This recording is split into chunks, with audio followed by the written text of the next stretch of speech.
Chung was born in Maryland to immigrant Chinese parents. As the youngest of 10 children, she said her family found her decision to study the then budding field of TV journalism surprising. She told NPR, for a small, diminutive-sized Chinese person who grew up in a very loud family and never spoke up in her life, it was dramatic. I always wanted to be the son that my father never had. So I was going to make Chung memorable. After graduating from the University of Maryland, Chung landed a job as a correspondent in Washington, D.C. for the CBS Evening News with Walter Cronkite.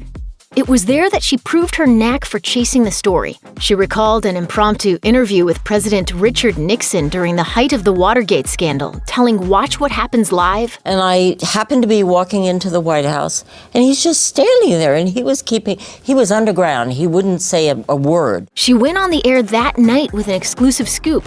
Chung eventually found a home at NBC in 1983, anchoring the morning show NBC News at Sunrise. She also anchored the nightly news on Saturdays and served as Tom Brokaw's substitute when he couldn't make weeknight appearances. As a young journalist, Chung's success came at the cost of being forced to face discrimination from men in her industry. In 2018, after the rise of the Me Too movement, Andy Cohen asked Chung if she had ever been harassed during her career, and she said, Yeah. Every day. I was covering the White House, Capitol Hill, State Department, Pentagon. There were no skirts walking around. It was all men.